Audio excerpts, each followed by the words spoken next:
Good morning, and welcome back to Talk Better Worlds. I'm SirFelixTheCat, and today we're doing the Blender, which I haven't done a Blender in a while, which Blender is our list videos, where I mix usually different formats of media or different genres, stuff like that. This one's going to be more of the different types of media, and it was, you tell by the title, this is a list of 10 games and movies that we're excited for. At least some are going to be just me, other ones that Hawk will share that enjoyment of, like the excitement. But mainly it's just me. So yeah, let's get into this. Let's go. Boom. All right. So the first one, I did a video on this last week. Dragon Quest VII Reimagined. Game is beautiful, dude. Like, absolutely beautiful. It's basically everything you would want from a remake. They didn't do the whole Final Fantasy VII-ish thing where they change up the story completely. Apparently they altered a couple quests, added some new ones, took out some content, but overall they kept it pretty much the same. Redesigned one room, the main room you're going to be going into in this game. That's a little bit different, but yeah, no, this game is fantastic. I cannot wait for it to come out. It does come out on the 5th of February, so less than a month away, about half a month, and I am going to definitely be picking this one up day one. And I love the art style. I love the maps too, like the way it looks when you're running around on it. It's very much different than how we had it. Because the original one was a PS1 game. They did end up remaking it for the 3DS, which I've never played that one. But this view is just so awesome. So awesome. Basically bringing a childhood favorite back to life for me. It's wonderful. So yeah, if you're excited for that one, remember, February 5th. Oh, and if you pre-order it now, there's a special thing with this. I forgot about it. If you play the demo that they have out right now, and then play the game or beat the demo, you'll get a special costume apparently by doing that. So yeah, I suggest downloading that demo. All right, next is a movie, which is one that I said Hawk's not going to agree with me on all these, which is Fucker-in-Law. I was a big fan of Meet the Parents. I just found the stupid comedy fun. Kind of like I like Zoolander too. It's dumb comedy. But I mean, decent cast. It has Robert De Niro. I am blanking on his name right now. Why am I blanking on his name? Ben Stiller. There we go. And then Ariana Grande is going to be in this one, which is interesting. So the previous ones were basically Greg and his wife, Pam. Greg was taken to meet Pam's parents, and yeah, shenanigans went on along with that. After that, the next one was basically a family reunion type thing. They're going on a trip, and they're meeting the other parents. They're meeting the Fockers, which is Greg's last name. And yeah, this one's going to be about Pam and Greg's son getting ready to marry Ariana Grande's character. So it should be interesting. Should be fun. It's crazy to see how she's in so many movies now. When she first started, like the first thing I saw her I don't want to call it cameo, but appear in that wasn't music was a Final Fantasy mobile game. I think it was Brave Exvius. It's been a while since I played it. But yeah, she was a character you get in there. Anyways, next up is another game. Ys 10 Proud Nordics. Ys 10 is a phenomenal game.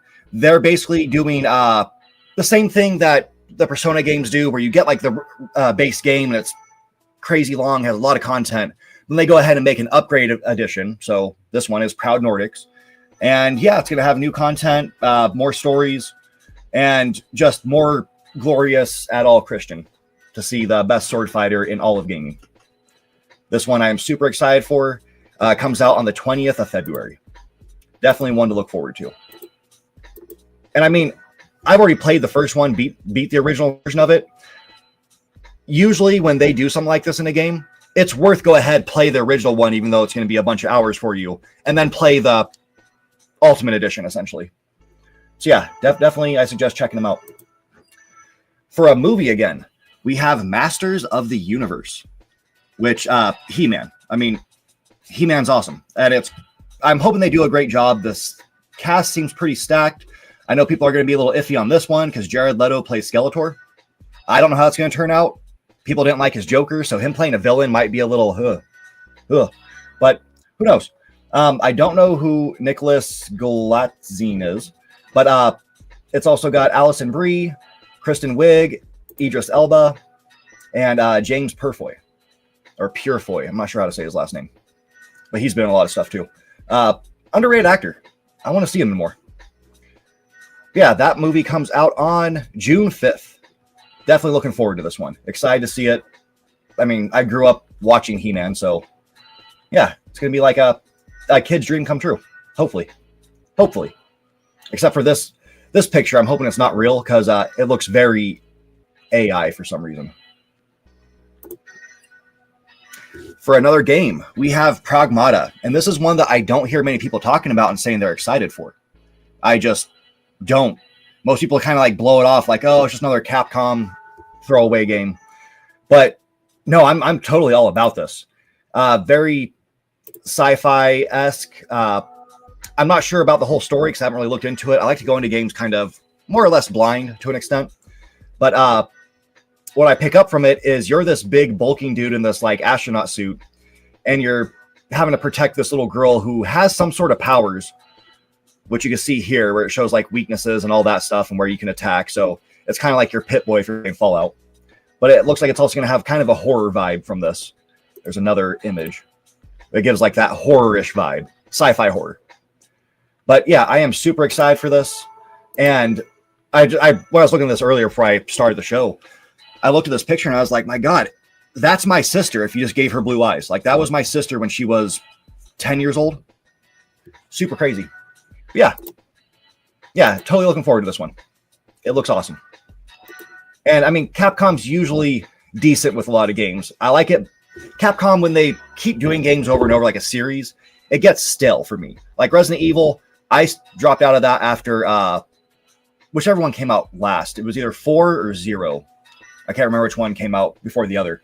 But that's the era I stopped in. I played a little bit of 5. Well, I beat 5. It was fun. 6, played a little bit of. 7, played maybe 10 minutes of. And yeah, that's where I just stopped. Just wasn't into it. Got old. But yeah, when they start a new series, I'm stoked for it. For another movie, we have Mortal Kombat 2, which they're not going to follow the same kid as much as they did in the first one, the main guy, because nobody really liked him being there because it made no sense. He was a character for us, the audience, to be able to attach onto and be like, okay, yeah, you know, he's experiencing this for the first time, and so are we. So we're kind of like him. And the plot just really had nothing to do with him. Like, nobody cared about him.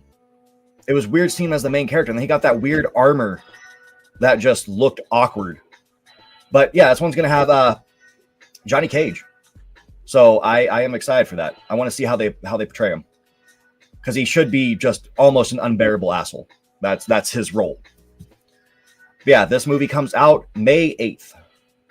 And yeah, Carl Urban is Johnny Cage, which makes it even better because Carl Urban's awesome. And he can play a good asshole. He does it well on The Boys. For another game, here's another one I've talked about multiple times. The Adventures of Elliot, the Millennium Tells. That's the debut demo. Yeah, I couldn't find the tab for the actual full game, so just the demo tab.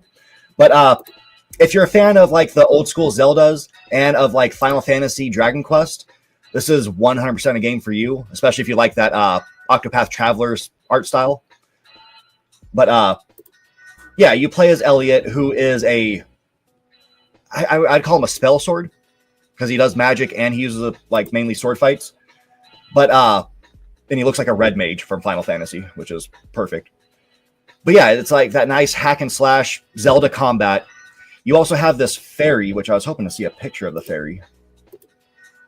This little guy, which you can control with your other stick. And I believe, unless I'm mistaken, that it could be a 2-player and one person would control the fairy.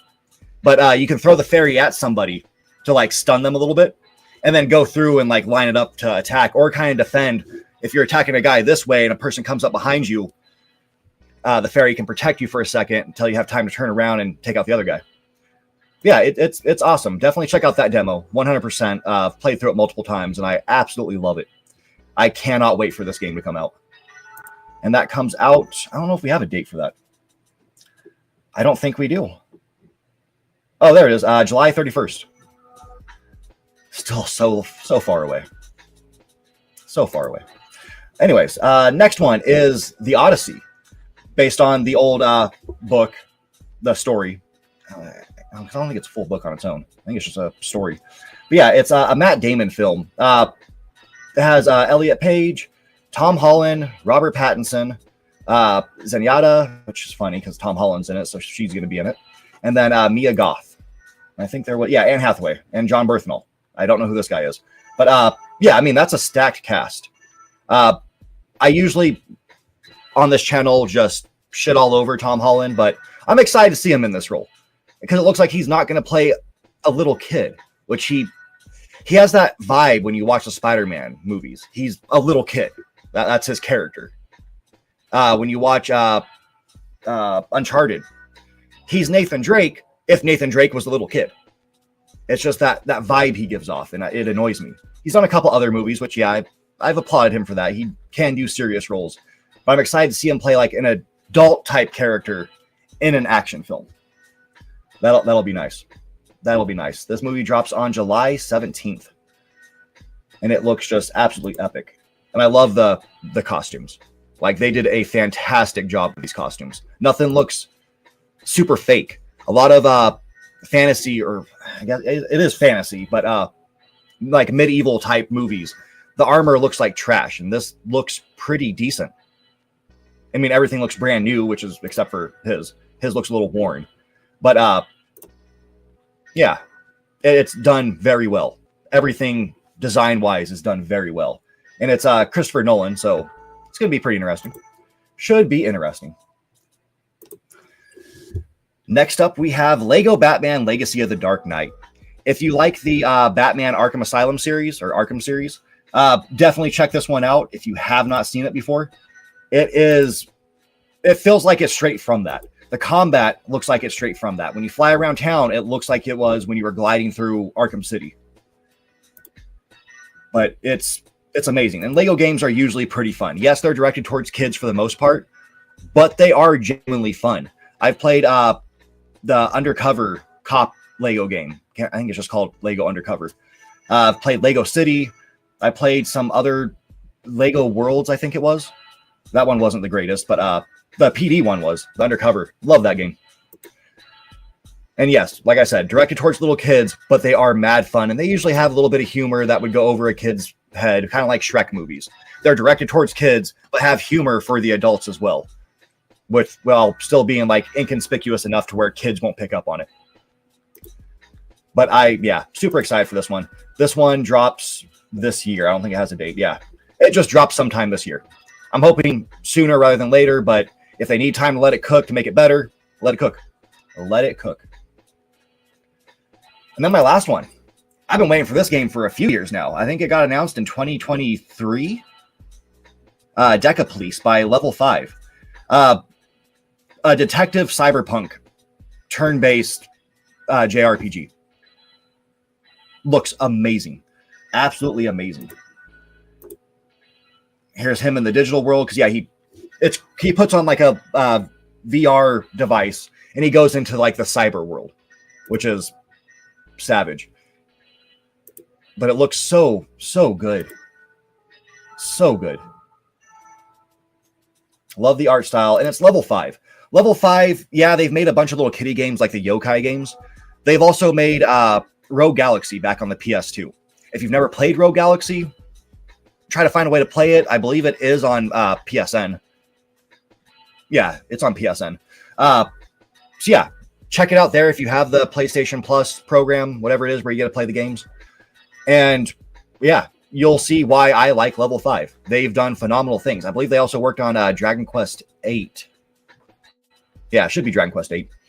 Yeah, they do great work when they want to do a real good RPG. Both those games, Dragon Quest 8 and Rogue Galaxy, are fantastic. And I'm hoping this one slots in to be like their best work they've ever done.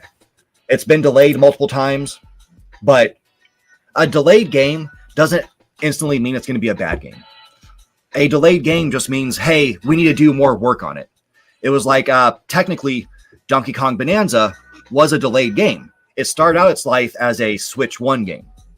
But as they were getting into it, they were like, this system's not going to be able to run it, so we're going to just switch it over and make it a Switch 2 game. And that's why it's able to do what it can. I mean, given I didn't mind the game. I'm not going to say I hated it.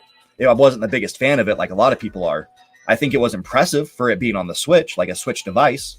But I don't know. Some people loved it. I'm mid on it. But it is impressive what they did with a handheld device. And I think this is going to be the next game that's going to show like, hey, games directly made for it can be pretty impressive. I mean, Cyberpunk 2077 runs like a gem on the Switch too. So this should run very well, considering it's going to be a lot less graphically intense. But yeah, sadly, this one doesn't have a date either. It just says 2026 to be dated. Hoping it doesn't get delayed again. But we'll see. We'll see what happens. And yeah, that was really it for my list. Those are the 10 games, movies list that I want to talk about. I do kind of want to share one more thing, though. So before I had talked about when I had the Switch 1, I liked the docking controllers. At least that's what I called them. It's a controller your device sets into. And I don't mean like this kind, where it just gives you a grip.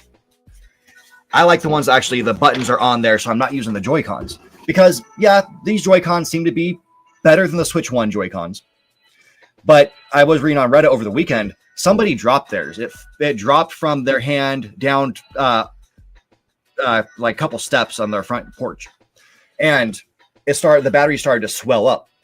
So, they threw it in snow, which is bad because lithium fires are enraged by water. So that could cause a whole huge mess.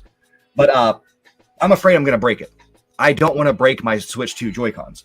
So I started looking. I was like, where am I going to find one? Where am I going to find a docking controller, like I like to call it? So a couple weeks ago, I was on looking at Walmart and saw this. It is they call it S-Win, but you can find this also on Amazon. It's not just here. It's a little bit cheaper on Amazon, to be honest. But yeah, I went ahead and picked one up. And it is fantastic. The difference between this one and the Switch 1 docking controllers is on Switch 1, when you dock it, let me unlock it. It locks into place, which is nice. So, yeah, it's a whole docking controller.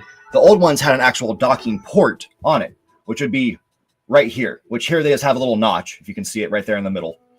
That just kind of helps secure it a little bit. And to lock it in, it has, you can see, I don't know if you guys can see my mouse, but at least in the center of the picture, pretty much off to the side of the home and vibration buttons, because yeah, there's 3 levels of vibration plus turn vibration off on this one. Little switches that you flick in, and it locks your system in, because it slides out pretty easily if you don't do that. It's snug, but not tight enough to where if you're shaking it, it won't fly out. But yeah, no, this thing is beautiful. It has the lighting, if you want the lighting, different modes of lighting. You can turn the lighting completely off like I do because it saves battery, because this has to be charged on its own. That's the other difference. The Switch 1 docking ports or docking controllers, the battery it used ran off your system. So you would just have to charge your system. Now, if I'm playing this and the battery's getting low on it, plus my Switch, I'll have a charging port up top for the Switch and one on the bottom for the controller, and it gets kind of annoying. But so far, the battery lasted me the longest 8 hours. 8-hour play session for just the controller itself, which means it outlives the Switch's battery life. So yeah, it's very impressive, feels very good. It's very well made. Buttons are nice. It has the Hall Effect sticks. Where is it? It says it here somewhere. Yeah, the Hall Effect joysticks. They feel really nice. And since it doesn't have the magnets to click in to secure the device, they're able to use the Hall Effect, because magnets and Hall Effect do not get along. They would short out the controller. So it is very nice. It feels well. It controls well. I can also just use it as a regular controller. I was recording some gameplay the other day, and let me get rid of the screen. I don't need this anymore. I had my Switch 2 docked up over here, and I was like, well, I wonder if I could just use that controller by itself. And yeah, since it connects through Bluetooth, and it's no lag Bluetooth. That's one thing to point out, because I was playing shooters with it, and it's lightning fast. But yeah, it feels very good. It's better than the other ones, and I've raved about these. Power A. I love the way they feel. They have a nice heft, but they don't have the best like accuracy. Anytime you see me play a shooter, like streaming a shooter, I'm using one of those controllers, and it's so hard to get it aimed. You try to like pull down just a little bit, and you go from like up here down here. It's like no, miss the head. So you go back up, never point at the sky. And it's like this is janky. Just tapping it, and it's janky. This one does not have that issue. Again, Hall effect joysticks works very well, very well. But yeah, so definitely check this one out. Like I said, check it out on Amazon. If you just type in switch to docking controller, it'll pop up right away. And I believe it was like $32 when I picked it up. So yeah, it's like 10 bucks cheaper than Walmart. But yeah, I highly recommend that. Just wanted to throw that in there at the end of this. This is like some, hey, tip for you. Anyways, that was what I had. Just wanted to go over that list, show you something cool that you guys should pick up if you have a Switch 2 and you like docking controllers and don't want to break your Joy-Cons. And yeah, I will be back probably on Thursday, not a stream, but I'll at least have a video up. We'll be doing our podcast next Monday on the 26th. And yeah, until next time, you all take care.